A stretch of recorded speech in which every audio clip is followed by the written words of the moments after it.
नमस्कार दोस्तों, संविधान की समझ एपिसोड 28 में आपका फिर से स्वागत है। फ्रेंड्स, हम लोग जो पिछली कक्षा में पढ़े थे उसमें स्वतंत्रता का अधिकार यानी कि स्वतंत्रता का अधिकार अर्थात आर्टिकल 19 को हमने पढ़ा है। उसका आर्टिकल 19 के खंड 1 के ABCDEF से लेकर हम लोग जी तक किए थे। उसमें हमने बताया था कि जो स्वतंत्रता का अधिकार है वो बहुत महत्वपूर्ण अधिकार है। वो फ्रीडम ऑफ जो राइट है हम लोग का, राइट टू फ्रीडम, वो बहुत महत्वपूर्ण है, जिसमें फ्री स्पीच का अधिकार दिया था। उसके बाद हमें कहीं भी आवागमन का अधिकार मिला था। उसके बाद असेंबली करने का अधिकार मिला था, संगठन बनाने का अधिकार मिला था, शांतिपूर्ण होना चाहिए। उसके बाद कहीं भी व्यवसाय, ऑक्यूपेशन, अभिव्यक्ति, ये सब करने का हम लोग को अधिकार दिया गया था। उसके साथ हमने बताया था कि आर्टिकल 19 अब्सोल्यूट नहीं है, बल्कि ये विथ सम रिस्ट्रिक्शन के साथ दिया गया है, अर्थात इसमें कुछ रीजनेबल रिस्ट्रिक्शन रहेंगे। यानी युक्ति युक्त प्रबंधन बहुत ज़रूरी है। युक्ति युक्त प्रबंधन, ये वर्ड इम्पोर्टेंट है। युक्ति युक्त निर्बंधन कहते हैं उसको। तो युक्ति निर्बंधन, रीजनेबल रिस्ट्रिक्शन लगाया गया है, अर्थात फ्री स्पीच कर सकते हैं। तो फ्री स्पीच के साथ आप हेट स्पीच नहीं कर सकते हैं। तो आप उसके लिए आपको एक रिस्ट्रिक्शन दिया है, किसी को बाधा ना पहुँचे। तो ये महत्वपूर्ण खंड है। मैं आज उसी जो रिस्ट्रिक्शन दिया है, तो कितने प्रकार के रिस्ट्रिक्शन हमें लगते हैं, हमें जो आर्टिकल 19 खंड 1 के तहत हमें जो अधिकार मिला है, उसमें क्या क्या रिस्ट्रिक्शन हमें पालन करने चाहिए, उस बारे में ये आज का वीडियो हमारा जिक्र होगा। तो आप इसे पूरा वीडियो देखिएगा, आप अंत तक देखिएगा तो आपको ज़रूर ये जानकारी हो जाएगी। इसके साथ ये बहुत महत्वपूर्ण मुद्दा है। इसके साथ कई खंड आपको जुड़ते जाएंगे। आर्टिकल 21 का भी इससे रिलेशन है, यानी जीवन के अधिकार का भी इससे रिलेशन है। और कोर्ट ऑफ कॉन्टेम्प्ट, जो हाल ही में प्रशांत भूषण का जो मामला आया था, तो ये कहाँ रिलेटेड है, उन्होंने क्या उल्लंघन किया, नहीं किया, उसके बारे में भी ये आपको आपकी अवधारणा को स्पष्ट करेगा। तो इसमें पहला है issued related to right to freedom. Restriction के रिलेटेड हमारे अभी इशूज क्या क्या हैं, क्या क्या मामला आया है। तो आया है एक कॉन्टेम्प्ट का, यानी अवमानना। कॉन्टेम्प्ट का हिंदी अर्थ है अवमानना। तो अवमानना में सुप्रीम कोर्ट क्या कहता है, SC यानी supreme court says that right to dignity is important over speech. यानी आप फ्री स्पीच दीजिए, लेकिन किसी के डिग्निटी को क्षति मत पहुंचाइए, किसी की प्रतिष्ठा को आप क्षति मत पहुंचाइए, क्योंकि आप किसी के बारे में गलत बयानबाजी करेंगे, आप किसी के बारे में झूठा अफवाह फैलाएंगे, तो ये उसकी समाज की प्रतिष्ठा को नष्ट करेगा। उसकी समाज में जो प्रतिष्ठा है किसी व्यक्ति की, वो नष्ट करेगा। सोचिए कि आप कोई गुनाह ना किए हों और आपके बारे में कोई अनाप शनाप कहे, तो या आप कोर्ट में ये कोर्ट ऑफ कॉन्टेम्प्ट का आप ये रिट पिटिशन डाल सकते हैं कि ये व्यक्ति मेरे ऊपर झूठा आरोप लगाता है। तो आपको स्पीच देते टाइम फ्री स्पीच का अधिकार है, लेकिन आपको ध्यान रखना चाहिए कि किसी की डिग्निटी को क्षति ना पहुंचे। तो ये महत्वपूर्ण एक रिस्ट्रिक्शन हुआ। और IPC का अर्थ है इंडियन पेनल कोड। ये बहुत महत्वपूर्ण कोड है। 499 ये IPC का जो सेक्शन है 499, ये रिकमेंड करता है कि फॉर 2 ईयर इम्प्रिजनमेंट, यानी कैद एंड फाइनेंशियल पनिशमेंट। यानी आप यदि किसी व्यक्ति की डिग्निटी को फ्री स्पीच करके, आप उसका अतिक्रमण करके उसकी डिग्निटी को बाधा पहुंचाते हैं, तो आपको कैद हो सकता है 2 साल की, या और फिर फाइनेंशियल आपके ऊपर पनिशमेंट लगाया जा सकता है। ये आपकी व्यवस्था भी है हमारी IPC में। देखिए, भारत में एक तो कॉन्स्टिट्यूशन से चलता है, दूसरा IPC इंडियन पेनल कोड, और एक है क्रिमिनल प्रोसीजर कोड यानी CRPC। ये 3 महत्वपूर्ण हमारे यहाँ कानून है। तो सबसे highest law of land constitution है, और ये सब दंडात्मक प्रावधान है। तो अगला है सेडिशन का, यानी राजद्रोह। इसको प्रचलित में देशद्रोह कहा जाता है। देशद्रोह जैसा कुछ नहीं होता है, बल्कि उसे हम लोग राजद्रोह कह सकते हैं। तो राजद्रोह लगाया जा सकता है आप पर, यदि आप फ्री स्पीच करेंगे। तो क्या राजद्रोह लगाया जा सकता है? राजद्रोह का यानी सेडिशन का प्रावधान IPC के सेक्शन 124A में, यानी 124, जब कन्हैया कुमार का सेक्शन लगा था तो यही लगा था कि IPC 124A के तहत उसे राजद्रोह का केस लगाया गया। हालांकि वो अभी कोर्ट में मामला है। उन्होंने राज्य के विरुद्ध, ऐसा मानना है लोगों का कि वो राज्य के विरुद्ध नारा लगाया था, तो वो सेडिशन के चार्ज में आएगा। लेकिन आएगा कि नहीं आएगा हम लोग ये बात करेंगे, वो हालांकि विचाराधीन है, तो विचाराधीन बात पर विचाराधीन जो केस है उस पर बात करना सही नहीं है। तो अगला IPC 124 3 ईयर एंड मोर, यानी आपको यदि सेडिशन का चार्ज लगा, यानी आप हेट स्पीच अपने देश के खिलाफ दिए, देश की इंटीग्रिटी और यूनिटी को खंडित करने का आपने प्रयास किया, तो आपको ये लगाया जा सकता है। आपको इसके तहत 3 साल की सज़ा हो सकती है, या और भी ज़्यादा सज़ा हो सकती है, या पनिशमेंट लग सकता है, और भी लगता है। तो क्या करने से? Chant against government is not under sedition. Supreme court कहता है कि गवर्नमेंट के खिलाफ बोलना सेडिशन का चार्ज नहीं है। हाँ, आपको देश की एकता और अखंडता के खिलाफ नहीं बोलना चाहिए, देश में हिंसा फैलाने के खिलाफ फैलाने का प्रयास नहीं करना चाहिए। हाँ, आप सरकार का क्रिटिसाइज कर सकते हैं,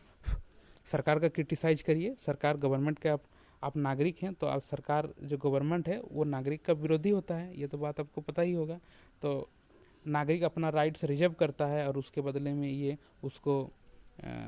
इसको कल्याणकारी सुविधाएं उपलब्ध कराता है। तो आपका अधिकार है कि आप राज्य से अपना कल्याणकारी अधिकार मांगें, इससे कोई राजद्रोह नहीं होता है। आप बेझिझक सरकार के खिलाफ बोलिए, लेकिन आपका सही होना चाहिए, साक्ष्य दीजिए और बोलिए, तो आपको सेडिशन का चार्ज नहीं लगेगा। Supreme court cleared in various judgment. Supreme court कई जजमेंट के में वो ये बात खुलासा कर चुका है कि सरकार के खिलाफ बोलना राजद्रोह के अंतर्गत नहीं आएगा। तो ये बहुत सारा था, मैं अभी जस्ट केस स्लिप कर गया। वो जो केस था एक बिहार में, और एक इंदिरा गांधी के हत्या के बाद खालिस्तान जिंदाबाद का नारा लगाया गया था पंजाब में। तो वो Balwant Singh versus government of India, ऐसा कुछ केस था। उसको मैं अगले वीडियो में आपको क्लियर कर दूंगा। तो उस केस में सुप्रीम कोर्ट ने ये क्लियर कर दिया है कि सरकार के खिलाफ नारा लगाना राजद्रोह नहीं है, और ऐसा नारा लगाना जो हिंसा फैलाने का उद्देश्य तो था, लेकिन हिंसा फैलना चाहिए, फैला हिंसा, तभी आपको राजद्रोह का केस लग सकता है। नंबर 3, यानी फ्रीडम ऑफ प्रेस, यानी प्रेस की स्वतंत्रता है। फ्रीडम ऑफ प्रेस, आप यदि प्रिंटिंग में है, न्यूज़पेपर में है, तो आप छापिए, बेझिझक छापिए, आपको फ्री स्पीच है। बट थोड़ा ध्यान रखना है, जैसे printers Mysore case supreme court में, इसके तहत सुप्रीम कोर्ट ने कहा है कि supreme court says press is also under rule of contempt, यानी प्रेस भी कंटेम्प्ट के केस में आएगा, कंटेम्प्ट केस के अंतर्गत आएगा, यदि वो जैसे व्यक्ति को रेस्ट्रिक्शन है, यानी युक्तियुक्त प्रतिबंधन उस पर लगाया गया है कि आप हेट स्पीच नहीं दे सकते हैं, तो प्रेस भी बिना जांच पड़ताल का कुछ भी नहीं छापेगा, उसके समझ साक्ष्य होगा और वो हेट स्पीच नहीं फैलाएगा, उस पर भी कंटेम्प्ट का केस लगाया जा सकता है, ये सुप्रीम कोर्ट का कहना है। तो अगला है केस CPI, यानी CPI तो Communist Party of India versus Union of India. ये केस बहुत फेमस केस था। इसमें कहा था कि supreme court says right to freedom doesn't mean you to permit demonstration and shut down, यानी राइट टू फ्रीडम का अर्थ आपको तालाबंदी करना, हड़ताल करना, ये आपके राइट टू फ्रीडम में अंतर्गत नहीं आएगा। यानी सरकारी काम में बाधा पहुंचाना आपको ये शोभा नहीं देता। आप फ्री स्पीच करिए, किसी भी काम में बाधा मत पहुंचाइए, आपको राइट्स मांगना है उसके लिए और तरीका अपनाइए। तो ये case of CPI versus Union of India में सुप्रीम कोर्ट ने स्पष्ट कर दिया है। अगला, in case of national emergency, यानी जो हम लोग लगाते हैं ना, जो नेशनल इमरजेंसी लगता है हम लोग का 357 में, तो जो नेशनल इमरजेंसी है, the rights under article 19 will be remain close, यानी जो राष्ट्रीय आपातकाल होगा, जैसे 1975 में इंदिरा गांधी की सरकार लगाई, तो आपातकाल में आर्टिकल 19 रिजर्व रहेगा, है ना। बहुत सारे में रिजर्व रहता है, जैसे आपको अभी जो कोरोना काल में डिजास्टर मैनेजमेंट एक्ट 2005 अभी लागू है। इसके तहत सेक्शन IPC का सेक्शन 188 के तहत बहुत कठोर प्रावधान किया गया है, एकदम 144 जैसा ही है। कहीं निकलने का आपको मौका नहीं मिला, निकलने से पुलिस पीट रही थी। तो इसमें भी आर्टिकल 19 को सरकार द्वारा रिजर्व रख लिया गया, राज्य द्वारा रिजर्व लग गया। क्यों? क्योंकि देश की सुरक्षा और इंटीग्रिटी के लिए, या देश की लोगों की भला के लिए ये लगाया। तो इसमें और नेशनल इमरजेंसी में खासकर आपको पालन करना पड़ेगा। अगला है राइट टू इन्फॉर्मेशन। यस, आपको राइट टू इन्फॉर्मेशन भी आपको फ्री स्पीच में ही आएगा। जैसे आपको किसी भी सरकार की एक्टिविटी के बारे में आपको जानना चाहिए, आपको जानने का अधिकार है, तो राइट टू इन्फॉर्मेशन यानी सूचना का अधिकार। तो इन इंडियन एक्सप्रेस केस, एक इंडियन एक्सप्रेस के द्वारा एक केस किया गया था, उसमें supreme court says that the right to information about government activities is under the right to freedom. यानी सरकार के बारे में जो एक्टिविटी चल रही है, यानी सरकार कहाँ कैसे खर्च कर रही है, किसी सरकारी ऑफिस में क्या क्या काम हुआ, तो उसके बारे में जानना नागरिक का अधिकार है, यानी राइट टू फ्रीडम के अंतर्गत आएगा आर्टिकल 19 के अंतर्गत। इवन सम रीजनेबल रिस्ट्रिक्शन में एप्लीकेबल, यानी कुछ इसके साथ कुछ प्रतिबंधन है। जैसे आप किसी ऑफिस में आरटीआई की धारा लगाएंगे और उससे सूचना मांगेंगे, तो वहाँ सेक्शन आरटीआई का सेक्शन 8 के तहत वो ये कहेगा कि ये राष्ट्र हित का सवाल नहीं है, ये कहकर आपको जवाब देने से इनकार कर सकता है।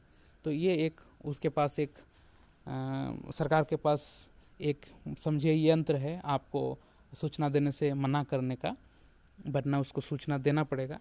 और ये बहुत सारा आंदोलन चला। आज जो अरविंद केजरीवाल जी देखते हैं, ये भी आरटीआई आंदोलन से ही उभर के आए थे। बहुत पहले कई लोगों ने इसमें भाग लिया। आज कई महान लेखक भी हैं इसके साथ साथ, अरुंधति रॉय है ना, उसके बाद वंदना शिवा जो इन्वायरमेंटलिस्ट हैं, पर्यावरणविद हैं, ये सब लोगों ने कई आंदोलन चलाए। उसके बाद ये राइट टू इन्फॉर्मेशन का अधिकार हमें 2005 को एक एक्ट बनाया गया सरकार द्वारा और लगाया गया। उसके अलावा आईटी एक्ट 2000 लगता है आपके ऊपर।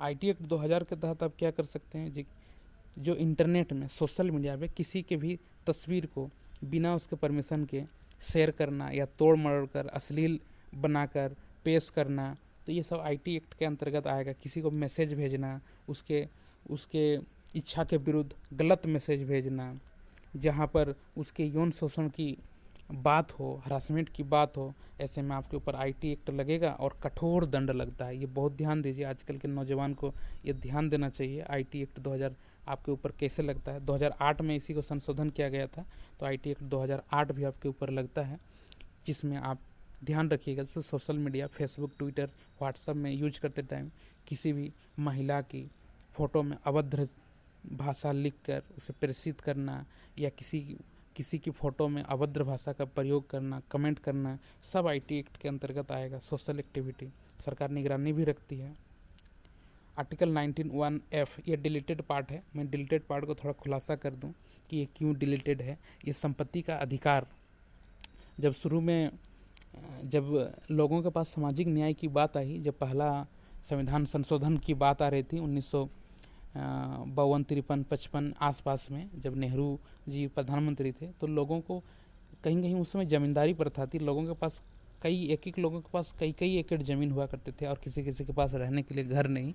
तो सरकार को चाहिए था कि लोगों को ज़मीन का बंटवारा करे, यानी वो लोगों को ज़मीन बांटे। तो इसके लिए वो क्या करेगा, तो उन्होंने संपत्ति का अधिकार, जो मूल अधिकार हुआ करता था, तो मूल अधिकार होने के कारण हम संपत्ति को बांट नहीं सकते हैं लोगों में।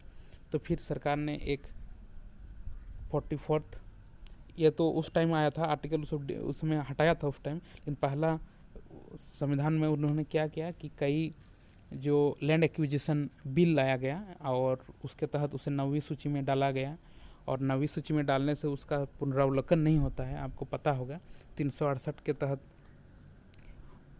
संविधान संशोधन कर लेते हैं और हम लोग जो एक्ट उसको बना देते हैं, और 9वीं सूची में यदि डाल दिए तो 9वीं सूची का पुनरावलोकन नहीं होता था। लेकिन 1973 के बाद से होता है, वो केशवानंद भारती बाद आया, उसके बाद से वो होता है उसका पुनरावलोकन। तो उसी समय की बात है कि संपत्ति का अधिकार बोला गया कि एक व्यक्ति को ज़रूरत से ज़्यादा संपत्ति नहीं रखने दिया जाएगा। जो उसका संपत्ति ज़्यादा हो जाएगा उसको गरीब लोगों में बांट दिया जाएगा। और ऐसा हुआ भी, और ये कमाल की बात थी। लोग उस समय तैयार भी हुए लोग देने के लिए, जो नहीं तैयार हुए उससे ज़बरदस्ती भी छीना गया और सभी को कुछ ना कुछ ज़मीन बांटा गया। और आज जो ये थोड़ी बहुत समानता दिख रही है, इसमें दोस्तों कोई माने या ना माने, नेहरू का बहुत बड़ा योगदान है। इस बात से हम इनकार नहीं करते हैं, और इसके विरोधी दल भी हैं, वो भी दबे पाँव ये बात स्वीकार करते हैं। मैंने पिछले एक इंटरव्यू में सुना था कि असदुद्दीन अवैसी साहब, जो कानून के अच्छे खासे जानकार हैं, लेकिन उनका पॉलिटिक्स है, वो मुस्लिम का नेता खुद को दिखाने का प्रयास करते हैं, तो उन्होंने भी ये बात स्वीकारी कि नेहरू जैसा विजन चाहिए देश को आगे बढ़ाने के लिए। और वो कमाल की बात थी कि वो लोगों को कैसे सामाजिक न्याय दिलाते थे। वो हर दिन सोचते थे कि देश के लिए कि कैसे सच में वो राष्ट्रवादी नेता थे। ये बात हमें मानना चाहिए। जब हिस्ट्री आप उसके डिस्कवरी ऑफ इंडिया पढ़ेंगे तो आपको बहुत चीज़ खुलासा हो जाएगा, और नेहरू के बारे में जीवनी भी पढ़ेंगे तो बहुत कुछ खुलासा हो जाएगा। लेकिन करते करते पहले बात था वो जो इंस्टीट्यूशन है उसको एस्टेब्लिश करने की बात थी। अब तो क्या है ना, बना बनाया संस्थान है, उसको रन करना है। और शुरू में जब संस्थान का एस्टेब्लिश करना होता है तब दांतों तले उंगली चबाना पड़ता है, और उन्होंने संस्थानों को बनाया है। ये बात हमें नहीं भूलनी चाहिए। तो खैर, तो उसमें 44th अमेंडमेंट 1976 के तहत संपत्ति का जो मूल अधिकार 19(1)(f) था, उसके हमने 300(a) में एक संवैधानिक अधिकार, एक वैधानिक अधिकार बना दिए हैं। मैंने संपत्ति आपको रखने का अधिकार है एक लिमिट के तहत, लेकिन आपको कानून के तहत संशोधन करके आपकी और अधिकार को कम भी किया जा सकता है, बढ़ाया भी जा सकता है। 301 रखने का यही मतलब है। जैसे पार्ट 3 ही मूल अधिकार है जो 12 से 35 तक अनुच्छेद में है।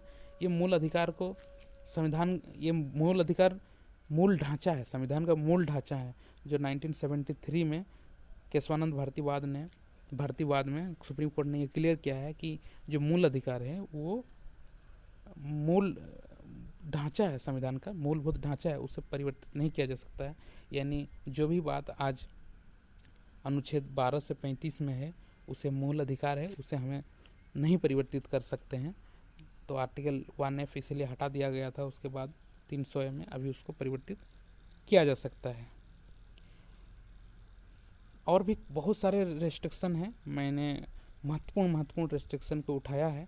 आप किसी संविधान में उसका PDF डाउनलोड करिए, और आर्टिकल 19(2) से 19(6) तक, बल्कि 19(7) भी इसमें रीजनेबल रेस्ट्रिक्शन की बात लिखी गई है। क्या क्या लिखे गए हैं आप उसको पढ़िए। ये आपका HW है, यानी होमवर्क, ये आपका टास्क होगा। आप इससे पढ़िए और क्लियर कीजिए। मैंने कुछ महत्वपूर्ण रेस्ट्रिक्शन को लेके आया और आपको ये बात हमने क्लियर कराया। अब आगे बढ़ जाता है। आर्टिकल 19 हो गया मेरा तरफ से। अब आर्टिकल 20 की बात है, यानी protection in respect of conviction for offences. ये कितनी अच्छी बात है। यानी दोष सिद्ध, यानी अपराधी व्यक्ति के अधिकार, यानी दोषी व्यक्ति के अधिकार, जो दोषी व्यक्ति दंडित हो गया है उसके भी कुछ अधिकार हैं। तो उनके अधिकारों कैसे संविधान, इसलिए तो इतना महत्वपूर्ण है कि यहाँ जो व्यक्ति दोषी है उसके भी अधिकारों की चिंता की गई है। बहुत महत्वपूर्ण बात है भाई। क्या है कि पहला, no person shall be convicted of any offence except the violation of law in force at the time of commission of act charged as offence, nor be subjected to penalty greater that which might have been inflicted under the law in force of time of the commission of offense। इसका मोटा मोटी अर्थ जहाँ तक हम समझ पा रहे हैं कि भाई कोई व्यक्ति को जो दंड देना है तो वो जो अपराध किया हो उससे पहले जो कानून बना है उसी के तहत उसे दंड होगा। उस अपराध के बाद कानून बनाकर उसको दंड नहीं किया जाएगा। जैसे मान लीजिए चोरी करने का दंड 3 महीने जेल है, चोरी करने का दंड 3 महीने जेल है, और ये कानून कब बना है? मान लीजिए पहले बना है 1970 के आसपास, मान लीजिए बना है। तो कोई व्यक्ति अभी जो चोरी करेगा उसे 3 महीने का दंड होगा। लेकिन ऐसा हो कि 2020 में ये कानून बन जाए कि जो चोरी करेगा उसको 2 साल की सज़ा होगी। तो जो व्यक्ति 2020 से पहले चोरी किया है उसे 2 साल की सज़ा नहीं बल्कि 3 महीने की ही सज़ा होगी। अर्थात जब आप अपराध करेंगे तो उसके बाद बनाए गए कानून से आपको सज़ा नहीं मिलेगी, बल्कि उससे रिलेटेड जो पहले से कानून है उसके तहत आपको सज़ा मिलेगी। मेरे ख्याल से आप समझ गए होंगे। और दूसरा, दोष सिद्ध व्यक्ति का अधिकार क्या है? No person shall be prosecuted and punished for the same offence more than once. यानी किसी एक अपराध के लिए एक ही बार आपको दंडित किया जाएगा। किसी एक अपराध के लिए आपको एक से ज़्यादा 2 बार 3 बार दंडित नहीं किया जाएगा। यानी कोई व्यक्ति यदि मान लीजिए मर्डर केस में फंसा, ऐसे समझिए कि संजय दत्त का जो केस था वो 1993 के बम धमाके में वो दोषी पाया गया, लेकिन उसको उस समय वो गिरफ्तार होता था 2 महीने 3 महीने सज़ा कटता है, फिर निकलता है, बेल हो जाता है। तो ऐसा करते करते वो बहुत साल तक बच गया था। 2012-13 में उसका क्या हुआ, जब सज़ा की बात आई 5 साल की सज़ा, तो वो पहले ही 2-2.5 साल सज़ा काट चुका है, तो उसको काट के 3 साल की सज़ा किया गया। यानी वो 5 साल का ही सज़ा कटा, जो पूर्व में सज़ा कट गया है तो उसके लिए दोबारा तो सज़ा नहीं इसको मिलेगा ना, यही है वो बात। और आर्टिकल 3 में no person accuse of any offence shall be compelled to be witness against himself, अर्थात कोई व्यक्ति को अपने ही खिलाफ गवाही देने के लिए विवश नहीं किया जाएगा। यानी अपने ही खिलाफ गवाही देने के लिए विवश नहीं किया जाएगा। आप उसके ऊपर आरोप लगाए हैं तो आपका ये दायित्व है कि आप साक्ष्य लेकर आएँ, प्रमाण लेकर आएँ और उस व्यक्ति को दोष सिद्ध करें और उसे कानून की सज़ा दिलाएं। तो ये महत्वपूर्ण बात थी। So thank you friends.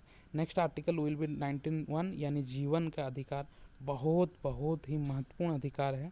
जीवन का अधिकार आपके जीवन के लिए भी महत्वपूर्ण है, औरों के जीवन के लिए भी महत्वपूर्ण है। इसे प्लीज़ प्लीज़ प्लीज़ मिस मत करिएगा, ये बहुत महत्वपूर्ण है। So thanks for watching. See you again in next class. We will discuss about next article 21, that is जीवन का अधिकार। इसमें पुट्टा स्वामी की बात होगी, बहुत सारे केस की बात होगी, कैसे यूपीएससी में इससे रिलेटेड प्रश्न भी आते हैं उसकी भी जिक्र होगी, तो मैं आपके समक्ष लेकर आऊँगा। आपको बहुत बहुत धन्यवाद दोस्तों। आप इतने मज़ेदार इस काल में भी, जब लोगों को मोबाइल और गेम खेलने में, आप पबजी जैसे खेलने में फुर्सत नहीं हो, वहाँ आप संविधान, सबसे महत्वपूर्ण, गीता से भी महत्वपूर्ण ग्रंथ है संविधान, इस संविधान को आप पढ़ रहे हैं, आप सोच रहे हैं कि आप कितनी बड़ी काम कर रहे हैं। और मुझे बहुत खुशी हो रही है इस बात को जानकर कि आजकल भी व्यक्ति, चाहे 1 हो, 2 हो, 5 हो, संविधान पढ़ने वाले व्यक्ति यदि जिंदा हैं तो मेरा विश्वास है कि इस देश का कुछ नहीं बिगड़ सकता है, कोई बाल भी मौका नहीं कर सकता। बहुत बहुत धन्यवाद दोस्तों, बहुत बहुत धन्यवाद।